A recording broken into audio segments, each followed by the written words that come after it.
Dear students, a very warm welcome to all of you in my today's lecture of Managerial Economics. In today's lecture, we will discuss upon the topic need or objectives of demand forecasting. यानी कि आज के lecture में हम demand forecasting के need को और उसके ऑब्जेक्टिव्स को डिस्कस करेंगे। जब हम फोरकास्टिंग की नीड की बात करते हैं तो फोरकास्टिंग के टाइम स्पान के अकॉर्डिंग इसकी नीड भी डिफ़र करती है। जैसे कि अगर मान लीजिए कि डिमांड में फ्लक्चुएशंस बहुत ज़्यादा हैं तो डिमांड में फ्लक्चुएशन ज़्यादा होने की वजह से हमें रिलेटिवली शॉर्टर पीरियड को चूज़ करना चाहिए, अदरवाइज हमें लॉन्ग टर्म फोरकास्टिंग को फोकस करना चाहिए। तो it is depending upon the fluctuations in demand of the product. अगर फ्लक्चुएशंस ज़्यादा हैं तो शॉर्ट टर्म फोरकास्टिंग को फोकस किया जा सकता है, लेकिन अगर फ्लक्चुएशंस कम है तो उस केस में आप लॉन्ग टर्म फोरकास्टिंग को फोकस कर सकते हो। तो इसी वजह से हम जो डिमांड फोरकास्टिंग की नीड है उसको शॉर्ट टर्म और लॉन्ग टर्म फोरकास्टिंग के टर्म्स में डिस्कस करेंगे। तो पहले हम बात करेंगे अबाउट द नीड और objectives of short term forecasting. तो पहले हम शॉर्ट टर्म फोरकास्टिंग की बात करेंगे यहाँ पर कि इसकी क्या नीड है और इसके क्या क्या ऑब्जेक्टिव्स होते हैं या कौन कौन से ऑब्जेक्टिव शॉर्ट टर्म फोरकास्टिंग के बेसिस पर फुलफिल होते हैं, उनको हम डिस्कस करेंगे। शॉर्ट टर्म फोरकास्टिंग अगर बात करी जाए तो शॉर्ट टर्म मेनली 3 महीने या 6 मंथ्स या फिर 1 ईयर के पीरियड को कवर करती है।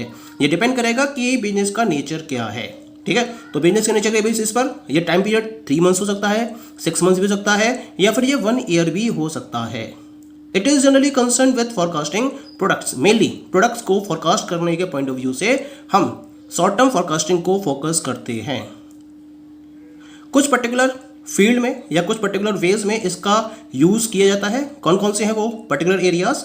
The very first one is the appropriate production scheduling.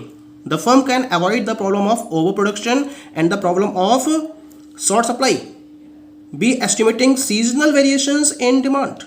For this purpose, production schedules have to be geared to expected demand. Actually में होता क्या है कि जब प्रोडक्शन शेड्यूलिंग की बात आती है तो एक प्रॉपर प्रोडक्शन शेड्यूल को डेवलप करना, प्रिपेयर करना, ये एक ऑर्गेनाइजेशन के लिए चैलेंज होता है, क्योंकि 2 तरह की प्रॉब्लम्स होती हैं। एक तो ओवर प्रोडक्शन और एक होता है अंडर प्रोडक्शन, यानी कि शॉर्ट सप्लाई। तो ओवर प्रोडक्शन का मतलब है कि मार्केट में क्या है, सप्लाई डिमांड को कम है लेकिन आप उसके अकॉर्डिंग सप्लाई ज़्यादा कर रहे हो, तो ये ओवर प्रोडक्शन हो गया। और अगर मार्केट में क्या है, डिमांड है ज़्यादा लेकिन आपकी सप्लाई उसके अकॉर्डिंग नहीं हो पा रही है, तो दोनों ही केस में आप लूजिंग सिचुएशन में होते हो, ठीक है। तो क्या होता है कि डिमांड फोरकास्टिंग के कॉन्सेप्ट के बेसिस पर आप डिमांड के सीजनल वेरिएशन को एस्टिमेट कर सकते हो और ओवर प्रोडक्शन और शॉर्ट सप्लाई की प्रॉब्लम को अवॉइड कर सकते हो। और इसके पॉइंट ऑफ व्यू से आप क्या कर सकते हो, प्रोडक्शन शेड्यूल को एक्सपेक्टेड डिमांड के अकॉर्डिंग फॉलो किया जा सकता है। So this is the benefit of demand forecasting. Next one is the suitable purchase policy.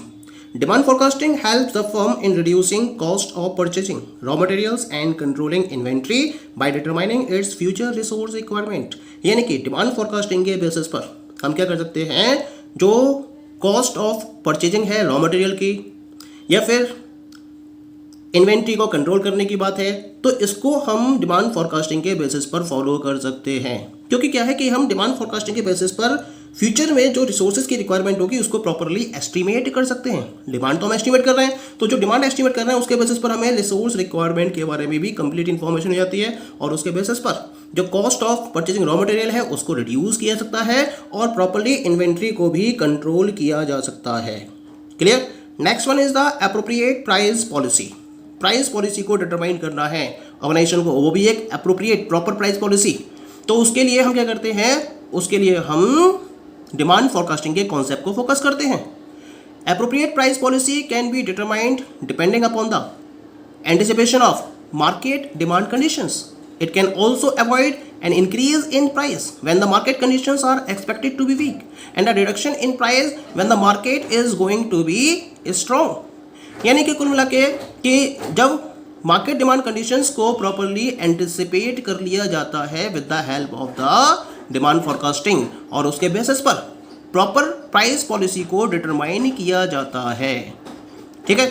यानी कि कुल मिला के मान लीजिए कि मार्केट कंडीशंस को आपने एस्टिमेट किया कि it is going to be weak, तो आप प्राइस में इंक्रीमेंट को अवॉइड कर सकते हो। यानी कि आपको लग रहा है कि जो फ्यूचर कंडीशंस हैं उसके अकॉर्डिंग मार्केट कंडीशंस वर्स होने जा रही हैं, तो उस केस में अगर आपकी एक पर्टिकुलर पॉलिसी की आप प्राइस को इंक्रीज करना चाहते हो तो उसको आप अवॉइड करोगे, ठीक है। और अगर आपको ये लग रहा है कि मार्केट फ्यूचर में स्ट्रॉन्ग होने जा रहा है तो आप प्राइस को रिड्यूस करने से बचोगे।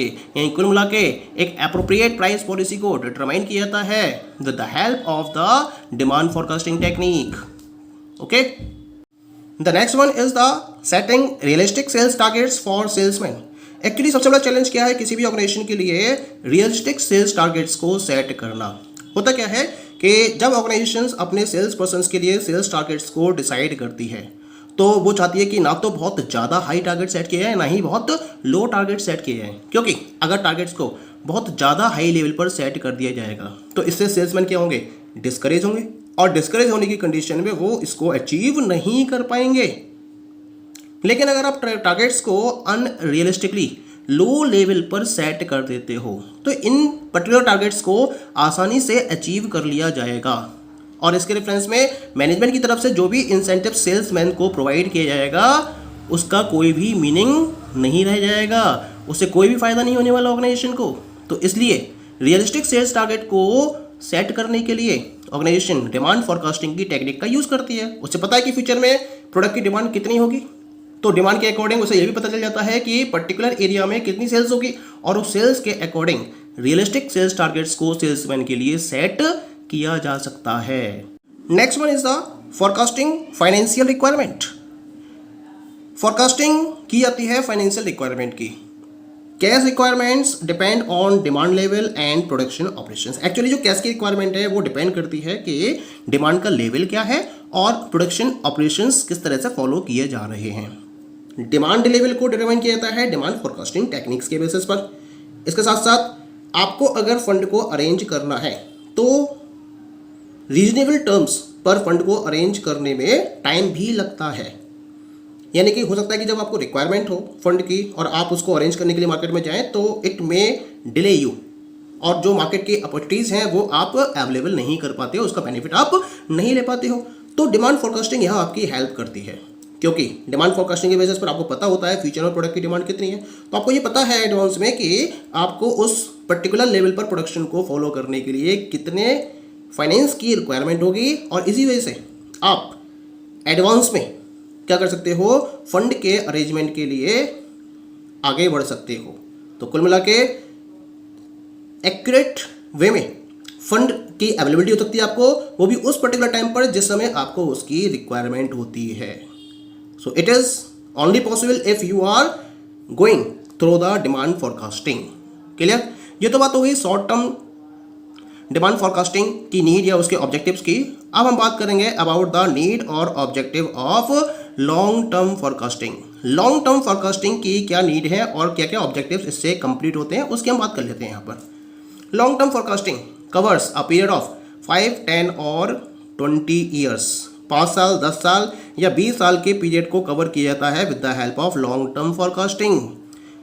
ऑर्गेनाइजेशन के अंदर जितने भी मेजर स्ट्रेटेजिक डिसीजंस को फॉलो किया जाता है उसके अगर रिगार्डिंग जो भी इंफॉर्मेशन चाहिए होती हैं वो लॉन्ग टर्म फॉरकास्टिंग के बेसिस पर अवेलेबल होती हैं।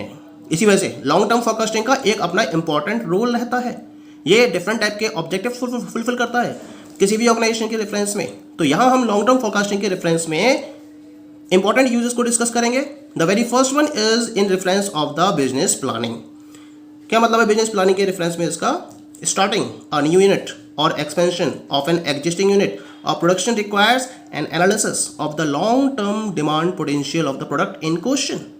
अ multi product firm must ascertain not only the total sales situation but also the demand and its distribution over various products.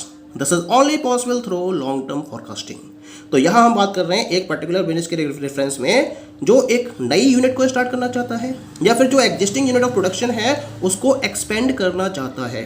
तो ये तब पॉसिबल है जब जिस पर्टिकुलर प्रोडक्ट को फर्म प्रोड्यूस कर रही है करना चाहती है उसके लॉन्ग टर्म डिमांड पोटेंशियल को प्रॉपर्ली एनालाइज कर ले, और इसके लिए इसको डिमांड फोरकास्टिंग टेक्निक का यूज़ करना ही होता है। डिमांड फोरकास्टिंग टेक्निक का यूज़ करके कोई भी फर्म अपने पर्टिकुलर प्रोडक्ट के रेफरेंस में उसके लॉन्ग टर्म डिमांड पोटेंशियल को प्रॉपर्ली एनालाइज कर लेती है और उसके बेसिस पर नई यूनिट को स्टार्ट करने का डिसीजन ले सकती है या फिर एग्जिस्टिंग यूनिट को एक्सपेंड करने का भी डिसीजन ले सकती है।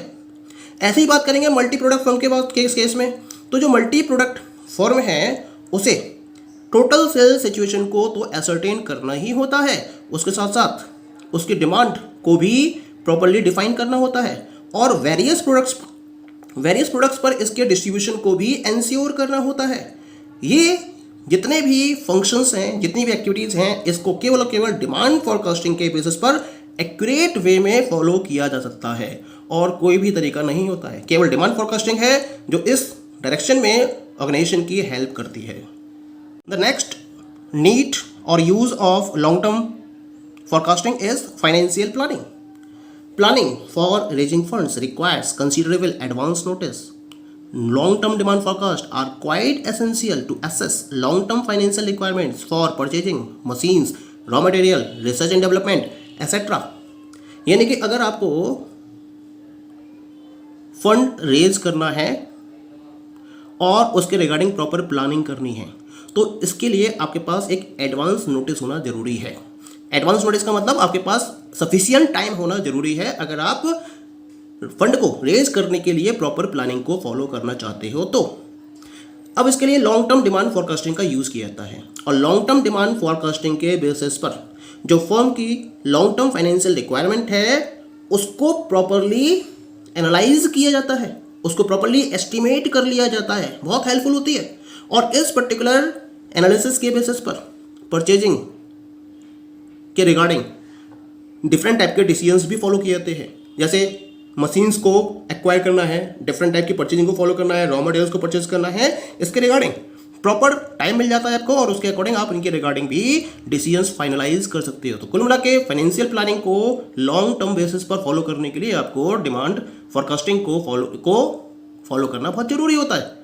And the last one is the planning manpower requirement. This is also one of the very strategic decision taken by any of the business firm. Training and development are long-term propositions taking considerable time to complete.